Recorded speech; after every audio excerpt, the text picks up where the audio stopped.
Hello बच्चों, let's read the question. The question says, which of the following statements are incorrect? Option A, oxytocin has no role in parturition. Option B, oxytocin acts on the skeletal muscles. Option C, oxytocin initiates menstruation. Option D, oxytocin acts on the uterine muscles and causes stronger uterine contractions.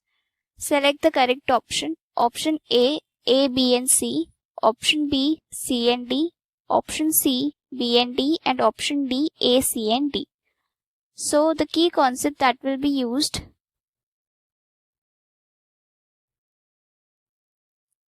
is hormonal control of oxytocin. तो अगर मैं पहली statement की बात करूं, पहली statement क्या कह रही है कि oxytocin has no role in parturition. Parturition क्या होता है? पार्चुरेशन को लेबर या फिर चाइल्ड बर्थ भी कहा जाता है. It is the process of delivering a baby from the uterus. तो पार्चुरेशन के जो सिग्नल्स होते हैं ये कहाँ से आते हैं? फीटस और प्लेसेंटा के कोलैबोरेटिव इफेक्ट से. और ये सिग्नल्स जो होते हैं ये रिस्पॉन्सिबल होते हैं माइल्ड यूट्रीन कॉन्ट्रैक्शंस के लिए.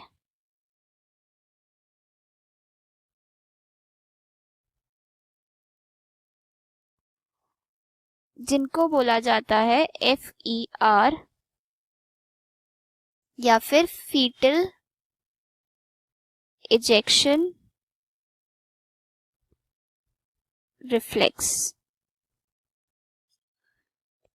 FER और फीटल इजेक्शन रिफ्लेक्स. इसकी वजह से क्या होता है? ऑक्सीटोसिन रिलीज होता है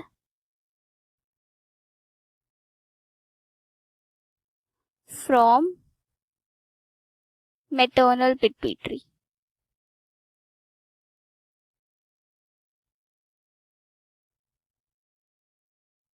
मैटरनल पिट्यूटरी से ऑक्सीटोसिन रिलीज होता है.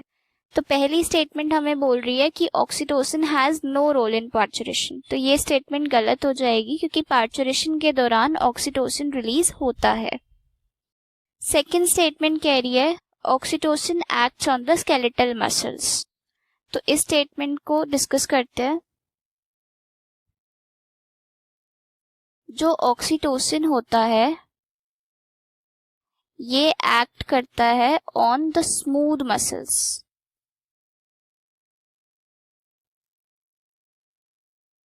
Smooth muscles of the body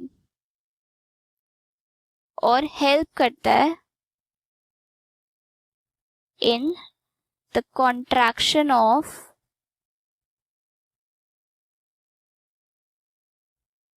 यूटरीन wall,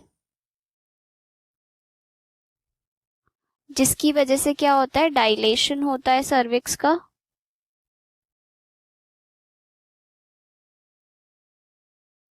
और उसकी वजह से फिर बेबी का बर्थ होता है. राइट. तो ऑक्सीटोसिन जो होता है ये स्मूथ मसल्स पे एक्ट करता है. जो यूटरीन वॉल होती है उसके अंदर मिडिल लेयर मायोमेट्रियम की होती है और मायोमेट्रियम स्मूथ मसल्स की बनी हुई होती है.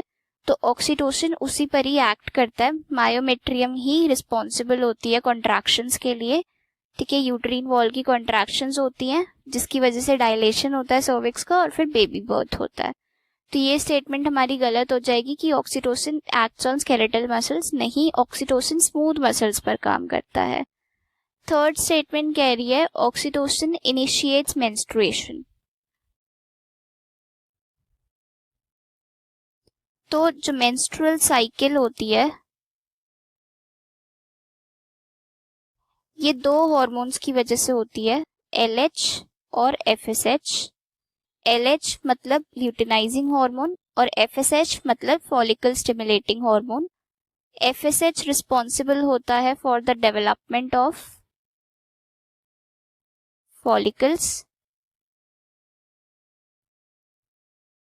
और LH रिस्पॉन्सिबल होता है ओव्यूलेशन के लिए। तो यहाँ पर ऑक्सीटोसिन का कोई रोल नहीं होता है मेंस्ट्रुअल साइकिल में, सिर्फ LH और FSH का ही रोल होता है। तो ये स्टेटमेंट भी हमारी गलत हो जाएगी। ऑक्सीटोसिन इनिशिएट नहीं करता है मेंस्ट्रुएशन को।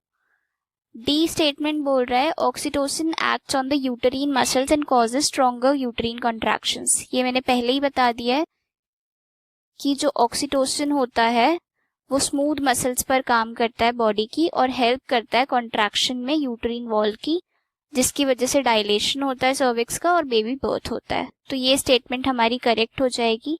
यहाँ पर हमें इनकरेक्ट स्टेटमेंट पूछी है, तो इनकरेक्ट कौन कौन सी हो जाएगी, A, B और C। So option A is correct. Hope you understood the solution. Thank you.